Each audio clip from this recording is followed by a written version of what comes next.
Entonces, el título de esta charla es sobre la capacidad de aprendizaje que tienen las máquinas.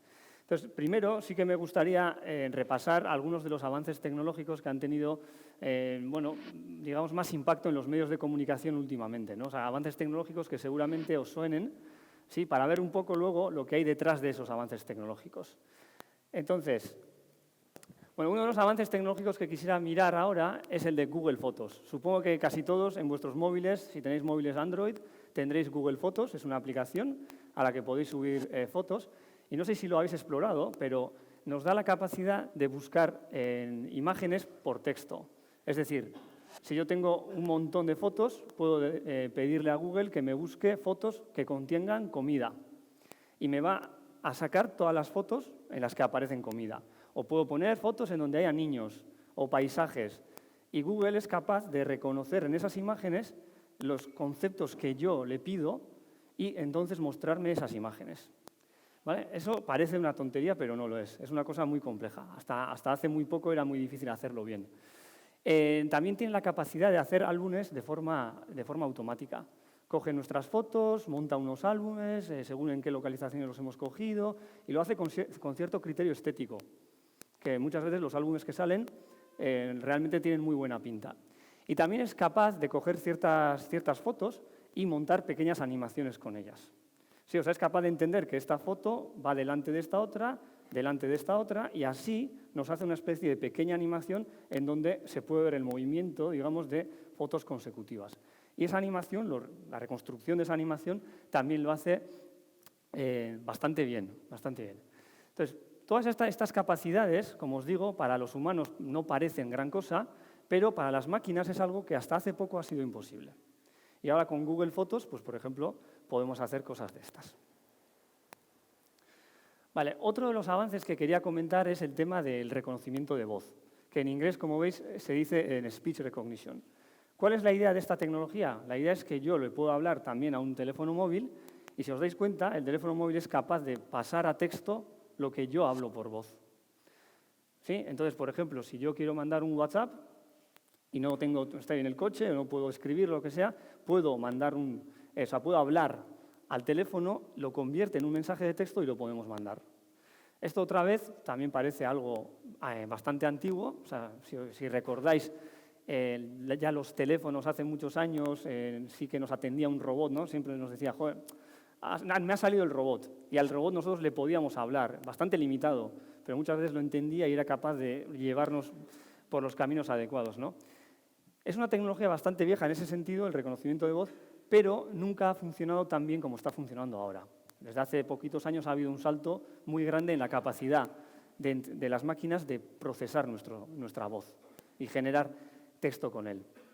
Bueno, si queréis, podéis hacer la prueba con vuestros teléfonos, me ponéis, y ya veréis que funciona bastante bien. Coge muy bien lo que estamos diciendo. Otra tecnología también que es bastante antigua es la tecnología de la traducción automática. Traducir entre distintos idiomas. Es una tecnología otra vez antigua, pero nunca ha llegado a funcionar tan bien como ahora. Ha habido un gran salto en el funcionamiento de esta tecnología en los últimos años. Un ejemplo es el Google Translator. Si podéis ir, por ejemplo, aquí mismo tengo el enlace, a ver si me funciona bien. O sea, como veis, la traducción que ha hecho de nos hemos reunido hoy para hablar de inteligencia artificial, we have met today to talk about artificial intelligence, la traducción está muy bien. Si queréis en casa, podéis probar con frases muy complejas y ya veréis cómo para idiomas como el español y inglés, que hay muchísimos datos sobre esos idiomas en la red, las traducciones que hace son muy, muy buenas comparadas con las que se hacían hace años.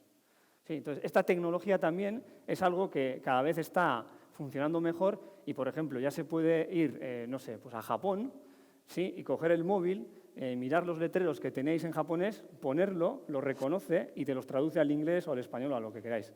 Entonces, yo, por ejemplo, hace un año estuve en Japón y me sirvió muchísimo, la verdad, porque había muchas cosas que ni entendía y con el teléfono era capaz de aclararme un poco, ¿no? Entonces, esta tecnología, como os he dicho, no es novedosa, pero su funcionamiento sí que ha hecho un salto muy grande desde hace, pues eso, estamos hablando de 4 años, 3 años, algo así. ¿Vale? Otra de las tecnologías que hoy en día se habla mucho es el tema de los coches autónomos, ¿sí? Los coches autónomos, bueno, tenemos varios ejemplos. Google tiene su coche autónomo, Tesla también tiene un sistema que se llama Autopilot, que realmente no es totalmente autónomo, aunque hay gente que lo utiliza como tal. Bueno, luego también ha habido algún disgusto por eso, ¿no? En Uber también está investigando muy fuerte, o sea, está apostando muy fuerte con esto, y casi cualquier empresa, casi cualquier compañía de coches fuerte, potente, está realizando investigaciones muy importantes en este área, ¿no? Aquí os he puesto un vídeo que a mí me sorprendió bastante de cómo funciona el Tesla Autopilot, que ya os digo, no es totalmente autónomo, pero en este caso, si os fijáis, este coche...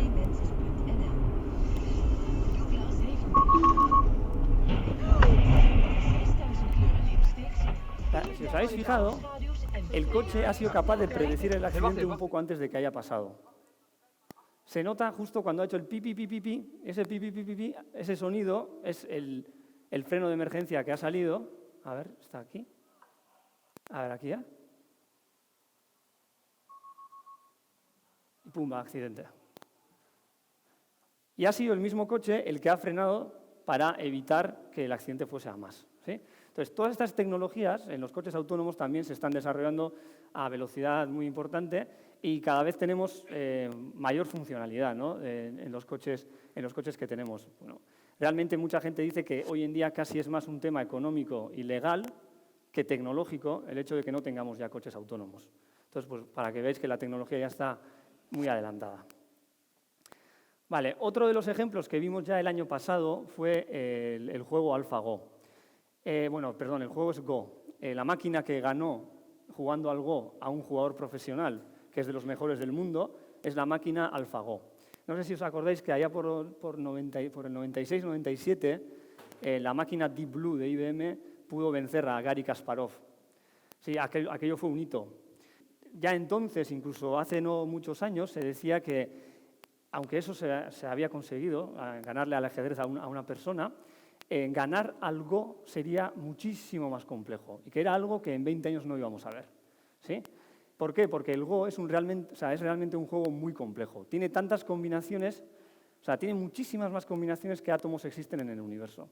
Pero muchísimas. No me acuerdo la cifra de memoria, pero creo que era 10 elevado a 150 combinaciones en cada posición.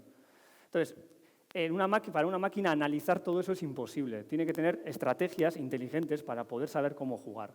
Y como Go es un juego en donde es muy difícil explicar la intuición que hay detrás de una jugada, no así como en el ajedrez. En el ajedrez sí que uno puede explicar, mira, pues la estrategia es así, tenemos estas leyes, se puede implementar, tal. En Go no pasa lo mismo. En Go los jugadores muchas veces dicen, oye, pues para mí la mejor jugada es esta, pero no son capaces de expresar por qué. O sea, el razonamiento que hay detrás no es tan lógico, sino intuitivo. Entonces, por ello se decía que las máquinas no conseguirían ganar al Go a un jugador profesional en 20 años o lo que fuere, ¿no? Sin embargo, el año pasado, la máquina AlphaGo, desarrollada por DeepMind, que es ahora mismo es un departamento de Google, sí que fue capaz de ganarle a Lee Sedol, que es uno de los mejores jugadores del mundo. Pues este es un poco como Messi en el fútbol, pues en el Go. Y le ganó a 5 partidas, le ganó 4-1. O sea, solo perdió una partida, ganó las 4 restantes. Entonces fue un hito en cuanto a tecnología. Y otro de los avances que hemos visto son las máquinas con capacidad creativa. Estas imágenes que veis aquí no las ha hecho ninguna persona, las han hecho unas máquinas, unas inteligencias artificiales. Entonces, bueno, no sé cómo lo veis vosotros, pero yo, que me considero una persona medianamente creativa, no soy capaz de hacer nada parecido, yo al menos, ¿eh? Igual vosotros lo hacéis muy bien, pero yo no soy capaz de hacerlo. Como veis, las imágenes son estéticamente interesantes, tienen patrones que podemos reconocer. Sí, aquí, por ejemplo, se ve un típico edificio japonés, ¿no? Y el estilo que se puede ver en cada uno. Y bueno, son generados por máquinas y son cuadros que no se han visto en ningún humano, ¿no? Dentro de las máquinas creativas también está bien este ejemplo. Deep Bach se le llama así porque es capaz de componer canciones que se parecen a Bach. Sí, entonces os voy a poner un poco una canción a ver cómo suena.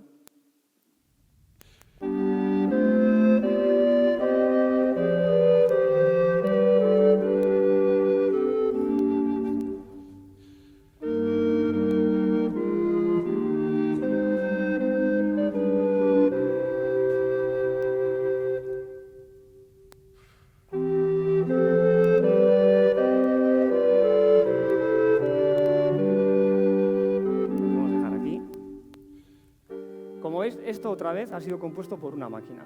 No ha habido ninguna intervención humana al componer esta melodía. Y bueno, a mí pues más o menos me suena bien. Más o menos, no sé cómo os suena a vosotros, pero es para que veáis que las máquinas hoy en día también son capaces de crear cosas nuevas. O sea, no se limitan a replicar lo que nosotros les hemos enseñado, sino que son capaces de crear cosas nuevas. Entonces, después de ver todos estos avances tecnológicos que, como habéis podido ver, son bastante diversos, que si coches autónomos, que si traducción automática, que si reconocimiento de voz, o sea, son campos muy diversos, lo que os quiero enseñar es que detrás de todos esos avances existe una única, digamos, idea o tecnología, que es lo que se llama el aprendizaje profundo o, en inglés, deep learning.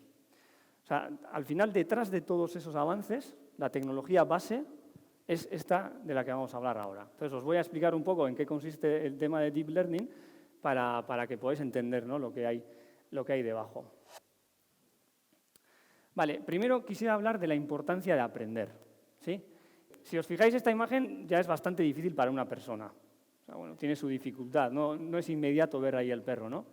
Si sabéis, no sé si sabéis alguno programar un poco en ordenadores, con lenguajes de programación y tal, hacer un programa que identifique ahí un perro, escribirlo a mano, digamos, es una tarea muy difícil. Y todavía mucho más difícil que además ese mismo programa sea capaz de reconocer imágenes, cualquier imagen y objetos en cualquier imagen.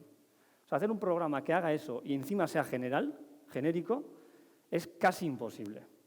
Es casi imposible. Entonces, ¿qué es lo que se tiene que hacer en estos casos?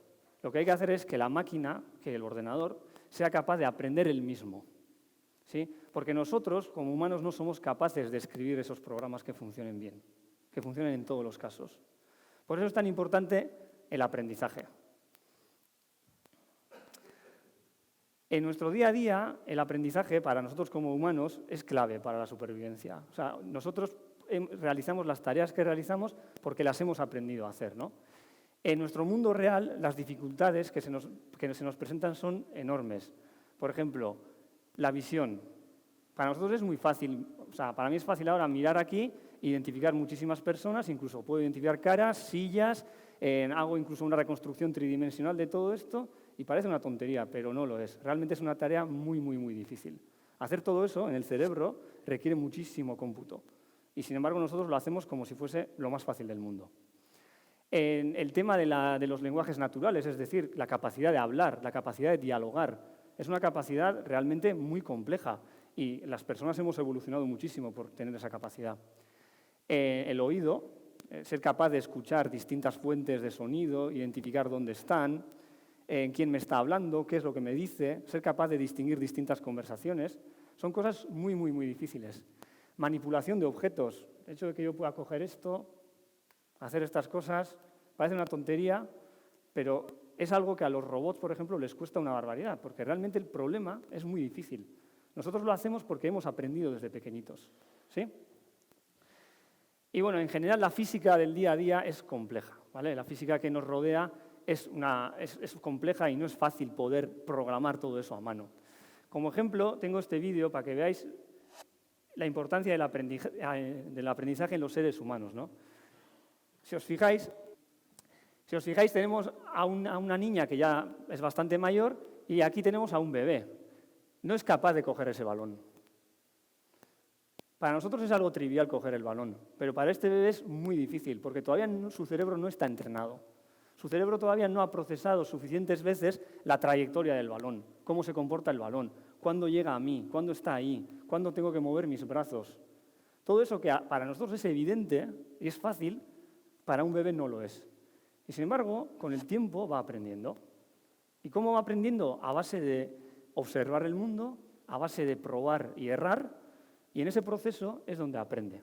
Entonces, lo que hemos visto nosotros en inteligencia artificial es que con las máquinas hay que intentar hacer lo mismo. Hay que intentar que las máquinas sean las que aprendan y no nosotros los que programemos todo a mano. ¿Y cómo hacemos eso? ¿Cómo aprenden las máquinas? Bueno, pues uno de los paradigmas que hoy en día más se utiliza es el paradigma de las redes neuronales. Las redes neuronales son una idea muy antigua, son de los 50, 60, y han tenido sus altibajos, ¿sí? O sea, al principio parecía que iban a revolucionar el mundo, luego se quedaron ahí en un pozo, otra vez emergieron, cayeron de nuevo y ahora vuelven a coger fuerza.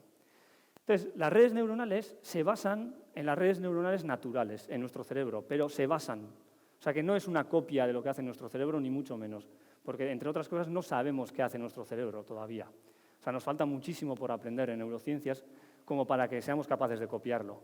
Entonces, digamos que nosotros tenemos una inspiración en lo que es una neurona, en lo que es una red neuronal, pero lo hemos adaptado a nuestros problemas y es, digamos, un modelo de juguete comparado con lo que es el cerebro. Entonces, ¿en qué se basan estas redes neuronales? Pues se basan en el concepto de neurona. O sea, aquí podéis ver una representación de lo que es una neurona. Una neurona básicamente coge unas entradas, unos datos, ¿sí? Que normalmente son unos números. Aquí os podéis imaginar, por ejemplo, que cada uno de estos es un píxel de una imagen. Os podéis imaginar que es la intensidad del sonido en cada momento del tiempo. Os podéis imaginar que cada uno de estos es una letra. ¿Sí? O sea, eso sería, digamos, la entrada de la neurona. La neurona realmente no hace mucha cosa. Lo único que hace es sumar estas entradas con estos pesos que veis aquí, que son unos números, luego os comento para qué, ¿sí? Los suman y luego, en función de lo que dé esa suma, la neurona se activa o no se activa. Un poco como pasa en el cerebro, ¿no? Al final, a la neurona le llegan unas señales, las procesa y se activa la neurona o no se activa. Entonces, como esta neurona está conectada con otras, las activaciones se van propagando y así se hace el procesamiento. ¿Sí? Entonces, como veis, la idea de una neurona es bastante simple. ¿Qué es lo que pasa? Que estas neuronas se juntan. Lo que hacemos es conectarlas entre ellas, conectarlas en capas. Y entonces podemos tener estructuras de este tipo, que son las estructuras de redes neuronales que utilizamos. Entonces, en estas redes neuronales tenemos una entrada de datos, tenemos el procesamiento de esos datos y luego una salida. ¿Qué es la salida? Pues, por ejemplo, puede ser en una imagen decir si hay una cara o no hay una cara. Puede ser para un robot si voy a mover el brazo a la derecha o voy a mover el brazo a la izquierda. La salida puede ser cualquier cosa que queramos hacer sobre esos datos. Entonces, esto, como os he dicho, es una idea ya muy antigua. Lo que pasa es que hoy en día hemos sido capaces de juntar muchísimas capas de neuronas, ¿sí? Por el avance que hemos tenido en los ordenadores, los avances tecnológicos, ahora somos capaces de procesar muchísimas neuronas organizadas en distintas capas. Y es ahí donde ha resurgido otra vez con potencia el paradigma de las redes neuronales para el aprendizaje. Entonces, se dice que tenemos redes profundas cuando tenemos más de 2 capas de neuronas internas, ¿sí? Y la potencia que tienen estas redes profundas es que hacen un aprendizaje jerárquico. ¿A qué me refiero con eso? Pues cojamos, por ejemplo, una imagen, ¿no? Yo tengo una imagen, en una imagen tengo colores, entonces lo que primero aprendo es a distinguir las diferencias entre esos colores. Luego igual empiezo a distinguir lo que es una esquina, voy empezando a construir formas geométricas, como puede ser un círculo, como puede ser un cuadrado, y la composición de todo eso va generando conceptos más abstractos. Y al final llego a ver unos ojos, una nariz, una boca, y entiendo que eso es una cara.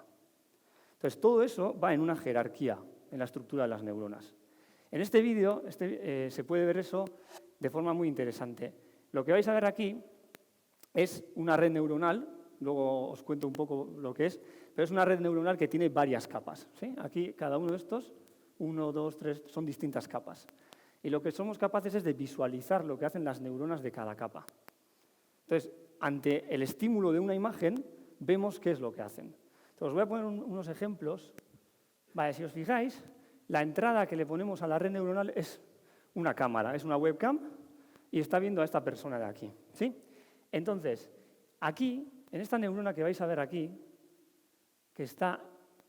A ver, ahora aparece, ¿eh? Fijaos. Esta neurona, que está en la primera capa, ¿sí? ¿Veis ahí como la primera capa? Lo que aprende es algo tan simple como transiciones de algo claro a algo oscuro, ¿sí? Entonces, cuando él pasa este folio delante de la cámara, esta neurona se activa, porque ve una transición, es algo simple, es un contraste entre blanco y oscuro, ¿no? Entre claro y oscuro. Y si os fijáis, se activa así esa neurona. Y sin embargo, la neurona de al lado justo aprende lo contrario. que es la transición de oscuro a claro. O sea, que veis, es algo muy básico en imágenes. Bueno, pues es un contraste. Y la neurona aprende a activarse ante un contraste. Luego, si avanzamos a capas superiores, aquí en el minuto 20, aquí está.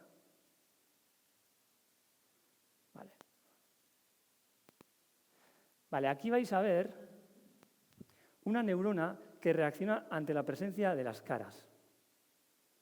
O sea, que ya, como os he dicho, como está en una capa superior, ya maneja conceptos mucho más abstractos. No maneja conceptos tan simples como un contraste, sino que este ya es capaz de activarse cuando ve una cara. Entonces, ante el estímulo de una cara, esta neurona, ¡pum!, se activa. ¿Sí? Y ahí veis cómo él se mueve hacia atrás, pero la activación más o menos se mantiene. La neurona es capaz de entender que ahí hay una cara. Sí, es interesante también cuando ahora creo que entra otra persona en la imagen y aun y todo es capaz de distinguir y activarse ante las dos caras. Vale, esto es una reconstrucción que se hace luego a partir de las activaciones para entender qué maneja internamente la red neuronal. Vale, y luego ya hay otra muy curiosa también, aquí en el 250, que es una neurona también de la capa superior, de la capa 5, que esto decían los autores que hacen este estudio, que se habían dado cuenta de esto por casualidad, ¿no? Pero se ve una neurona que es capaz de reaccionar ante texto escrito. Entonces, cada vez que ve texto escrito, se activa. Entonces, ellos se dieron cuenta que esta neurona se especializó en eso para poder distinguir, por ejemplo, en libros, en estanterías, o ser capaz de clasificar libros para decir, mira, esto es un libro. Entonces, se fijaba en el texto escrito. Y esas cosas, digamos, esas características, no se las ha enseñado nadie a la neurona, ¿vale? O sea, son las neuronas las que han aprendido a partir de los datos. Por eso son capaces de aprender, y esa es la clave de todas estas tecnologías. Lo que hace que una neurona se active son los estímulos. Entonces, una neurona recibe unos estímulos que al final, en este caso, son unas imágenes, ¿no? Bueno, si es una neurona de una capa superior, el estímulo es la activación de otras neuronas, ¿sí? Entonces, esas activaciones, cuando llegan, como os he dicho antes, tenían unos pesos, unos números. En la fase de aprendizaje, lo que se aprende justo es a identificar cuáles son los números que mejor hacen que la red aprenda esa tarea concreta. Por ejemplo, en este caso, identificar imágenes. Entonces, en la fase de aprendizaje lo que hace es ajustar esos pesos, pim, pim, pim, pim, pim, y luego, cada vez que viene un estímulo, se activa en función de lo que ha aprendido. Entonces, al final son los estímulos lo que hacen que la neurona se active. No, pero estos son máquinas, o sea, estos son ordenadores. Aquí no hay... Las neuronas al final son abstracciones, o sea, no son modelos, pero son programas informáticos, ¿eh? O sea, que aquí no hay... O sea, no es nuestro cerebro ni nada, es un modelo de juguete de lo que sería nuestro cerebro en un ordenador. Esas redes neuronales al final están aquí. El cerebro humano es muchísimo más complejo que lo que estamos haciendo aquí, pero muchísimo más complejo. Y además, esto como mucho nos puede ayudar a entender un poco cómo funcionaría el cerebro humano. Sí, nos puede dar pistas, pero todavía estamos años luz de eso, ¿eh? O sea, es muy, muy simple en comparación con lo que es nuestro cerebro. Por ejemplo, las redes más complejas que manejamos hoy en día, no sé, pues, no sé cuántos parámetros tendrán, o sea, al final cuántas neuronas, pero el cerebro humano tiene, vamos, millones y millones más de neuronas, y su organización, su estructura también es bastante más compleja que la que utilizamos. Vale, entonces, uno de los conceptos importantes que aparecen en las redes neuronales son las arquitecturas, un poco lo que estábamos comentando ahora. O sea, no basta con coger neuronas y apilarlas, pum, pum, pum, uno detrás de otro, venga, voy a poner más capas, más capas, más capas y será más inteligente, no es así. Hay que figurar, hay que imaginarse cuáles son las mejores arquitecturas para cada cosa, ¿no? Entonces, lo que hay que pensar es cómo conecto yo estas neuronas entre ellas, cuántas capas tengo que hacer, cada capa cómo se conecta con la siguiente. O sea, ahí hay una labor de ingeniería, una labor de investigación importante para saber diseñar esas redes neuronales. Y es lo que hoy en día más se hace al final, ¿no? En investigación de aprendizaje profundo, la mayoría de la gente lo que hace es investigar en arquitecturas nuevas, en nuevos tipos de conexiones, para ver si funcionan mejor en problemas, ¿no? En algunos problemas concretos. Entonces, hay dos arquitecturas muy conocidas y son las que más se utilizan. Una de ellas son las redes que se llaman convolucionales, que son las que hemos visto antes en el vídeo. Estas redes son los que hacen ese aprendizaje jerárquico que os he comentado. Entonces, básicamente se organizan en capas, en muchas capas, y tienen capas de distinto de distinto carácter, que se van organizando una detrás de otra. Entonces, aprenden cosas de lo más básico a lo más complejo. Sí, es justo lo que hemos visto antes. Estas redes funcionan muy bien, sobre todo para reconocimiento de imágenes,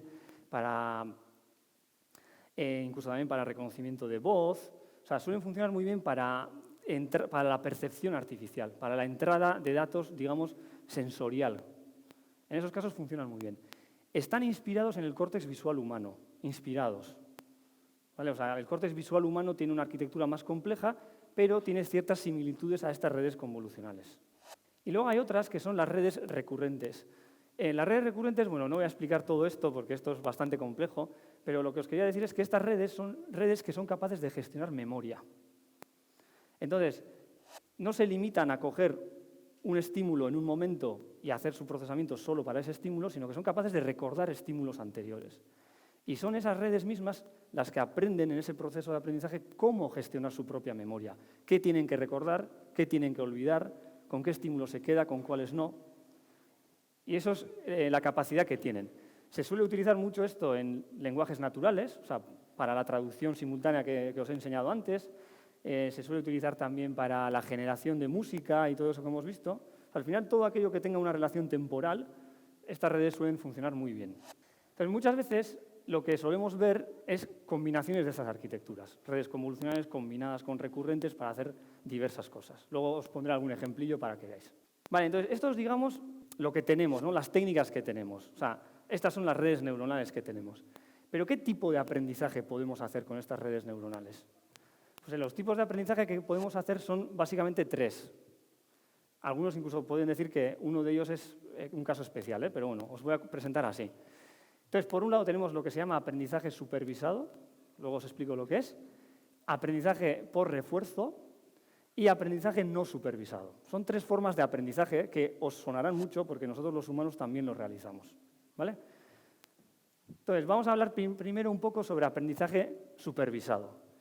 El aprendizaje supervisado se basa en algo tan simple como yo te doy un dato y te digo la solución para ese dato. O sea, te doy ejemplos. Por ejemplo, te doy una imagen y te digo lo que hay en esa imagen. En esta imagen hay animales, en esta imagen hay utensilios de cocina, en esta imagen hay tal. Entonces, yo a una red le puedo meter toda esta información, tiene un proceso de aprendizaje, y lo que consigue es ser capaz de reconocer objetos en las imágenes. O sea, que al final lo que consigue es generalizar a partir de ejemplos, que es algo que nosotros también hacemos. A nosotros, si nos explican un par de ejemplos de no sé qué objeto que no conocemos, ya somos capaces de decir, mira, pues ese es tal objeto. Aquí os he puesto un par de ejemplos, bueno, unos ejemplos de lo que se llama en inglés image captioning, que es algo así como generar descripciones de imágenes. Nosotros cuando vemos esas imágenes somos capaces de describirlas. Pues unas redes neuronales también. Si nosotros les enseñamos la imagen y un texto descriptivo o varios textos descriptivos, luego ante una nueva imagen, esa red es capaz de generar nuevo texto para describirlo. Aquí tenéis ejemplos. Estos son imágenes que la red nunca ha visto, ¿eh? Y sin embargo, cuando le doy este ejemplo, me lo describe así. Es un hombre que tiene una camiseta negra y está tocando una guitarra. La descripción es buena. O tenemos esta otra aquí. Dice, dos chicas jóvenes están jugando con juguetes de Lego. Y como os digo, estas imágenes, estas concretamente no las han visto nunca. Han visto muchísimos ejemplos con muchísimo texto. Pero estas imágenes concretamente no. Y aun y todo son capaces de generar texto para ellos. Este es un ejemplo de lo que os comentaba, de combinar las redes convolucionales con las recurrentes y tal. Pero bueno, eso ya es un tema más complejo. Vale, otra forma de aprender es el aprendizaje por refuerzo, que también os sonará mucho. El aprendizaje por refuerzo básicamente es, si yo hago algo bien, me dan un premio, y si hago algo mal, me castigan. Entonces, a base de premios y castigos, aprendo una conducta. Sí, aprendo un comportamiento que es el adecuado. Esto se puede aplicar, se aplica mucho en robótica, en videojuegos, incluso en juegos de mesa. La máquina esta AlphaGo que os he comentado, que ganaba en el juego de las damas chinas de Go, aprendía a base de aprendizaje por refuerzo. Entonces, lo que hacía básicamente era jugar, al principio de forma aleatoria, pues movía piezas, pero nunca ganaba. Entonces, como no ganaba, cambiaba la estrategia hasta que empezaba a ganar. Entonces iba explorando las estrategias que le hacían ganar y así poco a poco iba aprendiendo. Entonces, en robótica, por ejemplo, tenéis este ejemplo que os he puesto aquí en el vídeo. A ver. Esta tarea es muy difícil. Es la tarea de poder coger distintos objetos de un sitio, ¿sí? Entonces, este robot tiene una cámara para ver los objetos y luego tiene una pinza para poder cogerlos. El robot al principio no sabe hacer nada. De hecho, se mueve de forma aleatoria. Pero como nosotros le damos premios cada vez que consigue agarrar algo o acercarse a agarrar, como le vamos a dar incentivos, al final el robot aprende estrategias bastante complejas para agarrar las cosas. En el vídeo hay un momento en el que incluso aparta uno de los objetos para coger el otro objeto. Y nadie se lo ha enseñado a hacer. Simplemente le hemos dicho, oye, ¿estás bien? ¿Lo haces bien? ¿Lo haces bien? No, muy mal, muy mal, muy mal. Y a partir de esos estímulos es capaz, a partir de esos refuerzos, es capaz de aprender. ¿Veis? Ahí ha fallado la primera vez, pero al final lo ha cogido. Entonces es una forma bastante similar a la que nosotros aprendemos, ¿no? A mí, de bebé, pues me tiran un balón, me pega, o sea que lo he hecho mal. O se me escapa y me doy cuenta de que lo he hecho mal. O sea, tengo refuerzo negativo. Sin embargo, cuando lo cojo, todo el mundo me aplaude. Entonces, refuerzo positivo. Y voy aprendiendo. ¿Veis? Pues estos robots también son capaces de hacer lo mismo, con aprendizaje por refuerzo. Y por último, os quería hablar también de aprendizaje no supervisado. El aprendizaje no supervisado es el más complejo de todos, pero los humanos también lo hacemos muchísimo, sin darnos cuenta. Así como en el aprendizaje supervisado teníamos los datos y las etiquetas para esos datos, es decir, aquí tengo una cara, aquí tengo un objeto. En el aprendizaje no supervisado solo tenemos datos y nadie nos dice qué hay en esos datos. Entonces, a mí, por ejemplo, a un bebé no hay que señalarle, no hay que decirle en ningún momento que aquí hay una altura. Poco a poco aprende a hacer esa reconstrucción, ¿sí? O sea, es capaz de estimar alturas y tal, y eso es algo que aprende poco a poco. Sin embargo, sin que nadie le diga nada, ¿no? O tampoco nadie le dice que cuando tiro un balón va a hacer una parábola. Y sin embargo, todos sabemos cuando tiramos un balón a dónde va a caer más o menos. ¿Por qué? Porque hemos visto ese balón caerse 1000 veces. Entonces, eso es aprendizaje no supervisado. Muchos dicen que básicamente es estructurar datos, generar estructuras en datos, teniendo en cuenta las similitudes que hay entre ellos. Bueno, este dato se parece a este otro, esa similitud puede ser de varias formas, y al final los vamos agrupando. Y otros también hablan de que al final es una compresión de datos. O sea, es generar modelos que comprimen los datos que me estás dando. Y así tengo modelos que sirven para explicar esos datos. El aprendizaje no supervisado se utiliza en los ejemplos que hemos visto de creatividad, en los ejemplos de creación de música, creación de imágenes o cuadros, incluso de texto. Y también se puede utilizar para muchísimas otras cosas más. Es algo que los humanos lo hacemos sin darnos cuenta y es una de las bases de nuestro conocimiento. Entre los 3 conceptos de aprendizaje que os he comentado, es este el que menos controlamos hoy en día. Y es el que seguramente más potencial les va a dar también a las máquinas. Pero todavía estamos bastante en pañales en comparación con las otras 2. Entonces, aquí, en esta imagen que os enseñaba, luego os lo enseño otra vez, pero veis cómo tenéis muchísimas caras. No son fotos. Y tampoco es gente real. Son imágenes que ha generado una red neuronal, utilizando aprendizaje no supervisado. Ha aprendido a hacer imágenes que se parecen mucho a la realidad. Y de hecho, si os fijáis, yo aquí reconozco a Margaret Thatcher, pero la red no sabe nada de Margaret Thatcher, simplemente ha visto imágenes. Y es capaz de generar imágenes de este tipo. Seguro que conocéis a más gente por aquí. Pues son imágenes generadas, no son fotos. Entonces, con eso queda un poco explicado, ¿no? Cuáles son las técnicas un poco que utilizamos para el aprendizaje y qué tipos de aprendizaje se pueden hacer con esas técnicas. Entonces, para terminar un poco la charla, me gustaría hablar de qué viene ahora un poco, ¿no? En qué se está investigando más, dónde se está haciendo más énfasis y por dónde pueden ir los tiros en el futuro. Una de las cosas que se está investigando mucho es en la gestión de memoria. Sí, la memoria es una cosa muy importante en el ser humano. Nosotros somos capaces de memorizar cosas muy complejas, somos capaces de generar estructuras de datos muy complejos, ¿no? Pues, yo qué sé, sabemos que un coche es un objeto, que tiene unas ruedas, las ruedas son parte del coche, que también tiene un volante que sirve, o sea, todas esas estructuras las generamos en nuestra memoria y luego somos capaces de utilizarlas para diversas tareas. Entonces, una de las cosas que se quiere hacer es imitar un poco esa capacidad. El año pasado justo se publicó una arquitectura de redes neuronales para hacer eso, para poder tener una memoria, ¿sí?, como veis aquí, y una red neuronal que controle esa memoria y sea capaz de escribir cosas en la memoria, leerlas, buscar estructuras diferentes y todo eso que sea capaz de aprenderlo él mismo, sin que nadie le diga qué tiene que hacer exactamente. Es algo que todavía está también en pañales, ¿eh? Es algo que se empieza un poco a investigar y bueno, los ejemplos que tenemos son muy de juguetes, ¿vale? Entonces, es algo que todavía necesita muchísima investigación. Otra de las cosas que se habla mucho son lo que se llaman Generative Adversarial Training, que es algo así como entrenamiento competitivo. O sea, es muy curioso, pero hoy en día, para el tema este de aprendizaje no supervisado, una de las cosas que se hace es poner a dos redes y el entrenamiento es que compitan entre ellos. Entonces, los ejemplos que hemos visto antes de esas caras que os he dicho, estas caras son generadas por una red neuronal. Se entrenan de esta manera. Lo que se hace es lo siguiente. Cogemos una base de datos de imágenes reales. Y luego tenemos una red que es capaz de generar imágenes.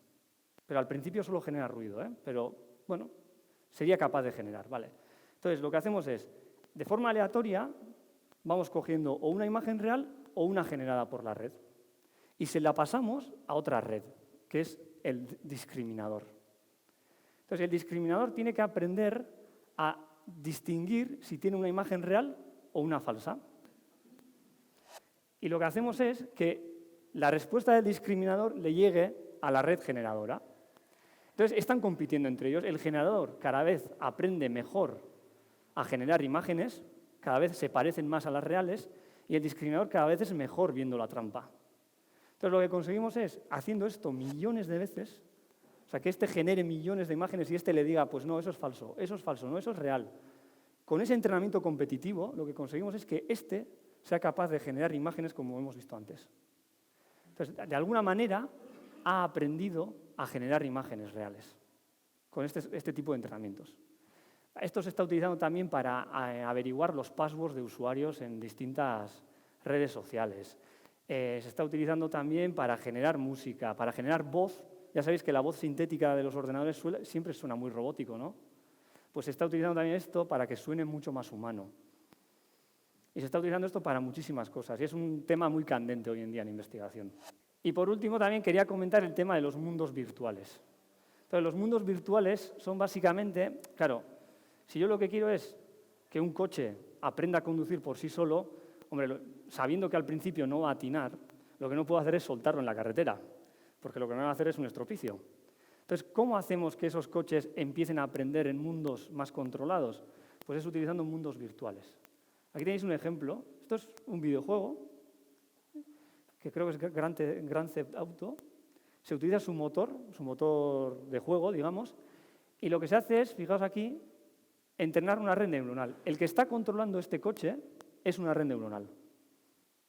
Aquí veis lo que ve la red neuronal y aquí veis una imagen, ¿sí?, por ejemplo, ahora de noche, con lluvia, y aquí se ven los comandos de salida de la red, que es básicamente cuánto tengo que acelerar, cuánto tengo que frenar y cuánto tengo que girar el volante. Y la red, a base de jugar mucho, aprende a conducir el coche. Y claro, una de las ideas de estos mundos virtuales es que seamos capaces de hacer el aprendizaje en mundos virtuales, en simulaciones, y luego cojamos lo que se ha aprendido y lo traslademos al mundo real. Es una de las cosas que se quiere hacer, pero también es algo que todavía está avanzando muy poco a poco. Aquí, pongo algunos ejemplos. El OpenAI Universe es uno de ellos. Y otra cosa es, no sé si os suena el juego StarCraft. Es un juego de estrategia, es bastante complejo. Tienes que gestionar recursos, generar tu ejército para conquistar no sé qué y tal. Y están trabajando en un motor de StarCraft y están trabajando en hacer una red neuronal que sepa jugar mejor que los humanos. Entonces ya estamos hablando de cosas bastante complejas, ¿sí? Y está bien tener estos mundos virtuales porque nos permite, por ejemplo, acelerar todo el entrenamiento, toda la fase de aprendizaje y a no tener que depender de mundos reales en los que podemos hacer estropicios auténticos, ¿no? O sea, con un coche que choca por todos lados. Bueno, esto era un poco lo que os quería enseñar, para que veáis que las máquinas realmente ya son capaces de aprender. obviamente su capacidad de aprendizaje no está a la altura de los seres humanos, pero respecto a hace unos años estamos dando pasos de gigante. Y eso no puede ser aplicado a la medicina. Me dices que sí, a largo tiempo, a lo mejor. Sí, se está investigando. Por ejemplo, hay un proyecto que se llama, ¿cómo era? Human Brain Project, creo que se llama, que está a nivel europeo. Bueno, ha tenido sus altibajos y sus historias, pero lo que se intenta es hacer una simulación computerizada de lo que es el cerebro humano. Es un proyecto a largo plazo que creo que tenía 10 años de dinero, básicamente, 10 años de desarrollo, y empezó hace un par de años. Ya os comentaba, ha tenido muchos altibajos porque hay muchísima gente trabajando en ella y tal.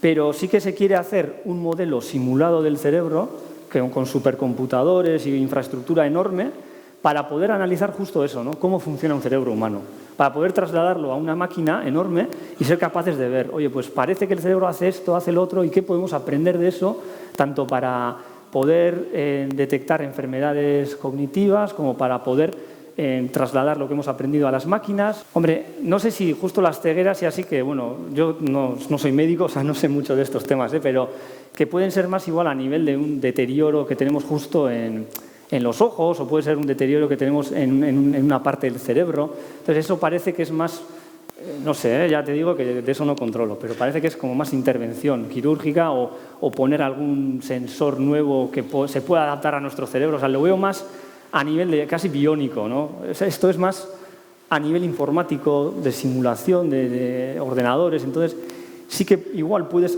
probar modelos que en el cerebro te funcionen, pero no sería directamente extrapolable. Yo no lo veo desde luego así. Gorka, a mí me ha venido muy bien lo que nos has explicado porque de alguna manera entiendo mejor lo que es la inteligencia artificial. Pero ¿qué es la realidad aumentada? Vale, bien, la realidad aumentada, bueno, realmente tiene poco que ver con esto, pero la realidad aumentada es básicamente una tecnología que nos permite ver objetos virtuales en el mundo real. Sí, entonces, por ejemplo, todos conocéis Pokémon Go, en el juego del móvil. O sea, se ha ido súper famoso el año pasado, ¿no? Todos los chavales con Pokémon Go. Entonces, lo que se hacía básicamente era, se utilizaba el móvil y la cámara, ¿no? Entonces, yo en la pantalla del móvil veo lo que ve la cámara, que es la realidad. Y sin embargo, en esa realidad, en mi pantalla, podía ver un Pokémon, que era un animal tridimensional, que es virtual, no existe. O sea, si yo lo miro así, no está. Y en la pantalla sí aparece. Y si voy girando y me muevo, aun y todo, ahí sigue el Pokémon este. Y me giro aquí y ya no está el Pokémon. Y me giro y otra vez está ahí. Entonces, al final, la realidad aumentada es justo eso, ¿no? Poder dibujar objetos virtuales en la realidad. Entonces, para eso necesitamos dispositivos. Pues puede ser un móvil, una tablet, o puede ser las gafas estas que se utilizan de Google. No sé si los habéis visto. También pueden ser. O sea, yo estoy viendo la realidad, pero luego también veo cosas superpuestas a esa realidad que me pueden dar información sobre esa realidad. Vale, hemen beste galdera bat. Bai, Gorka. Igual pizkat aklaratzeko ikasketa prozesuan, esan duzu sare neuronala, pisuak eta jarritze zaizkilela, eta orduan, azken finean zu sare neuronal badakazu, konexioak pisu horien arabera aktibatzeia ez di aktibatzen, datuen sarreraren arabera ere bai, eta bat, behin establizitzeianean pisu horiek sare neuronal horren portaera jarritakoan, uaindikan ere mantentzen dira aldatzeko gaitasunak pisu horietan, ala gelditu itei alegia. Google Photosek ja pisu horiek zehaztuta dazka eta ja horiekin gelditzea, ala nik erabiltzeten neurrilean uaindikan gaitasun hori mantentze du. Oso galdera hona da. Hori da, esango denukena, training online, ez? Osa, nik dakitela ez da iten hola. Baina bai sare horiek entrenatzeiela denbora konkretu batzuan, astero, ez dakit, ez? Astero edo hilabetero datu berriekin entrenau. Baina egia da, ni dakitela bintzate, oindiken ez gehala gai momentuen bertan pisuek aktualizatzeko. Baina hori adibidez errefortzu bidezko ikasketan eta itean gauza bada.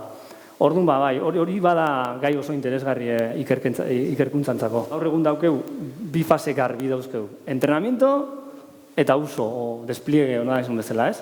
eta normalen sekuentziala dira.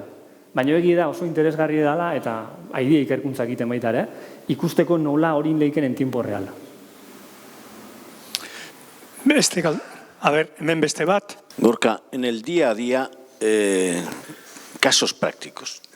Es decir, la inteligencia artificial, ¿en qué momentos del día podemos encontrarnos con ella? Hoy en día la inteligencia artificial está en muchísimos sitios que ni te esperas. Por ejemplo, el filtro spam de nuestro correo es inteligencia artificial.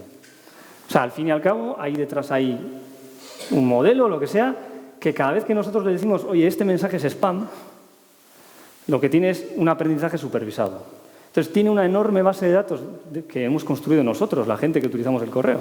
Decimos, esto es spam, esto no es spam, esto es spam, esto no es spam. Y aprende por sí solo a distinguir lo que son mensajes spam de lo que no son spam. O sea, que ahí hay inteligencia artificial.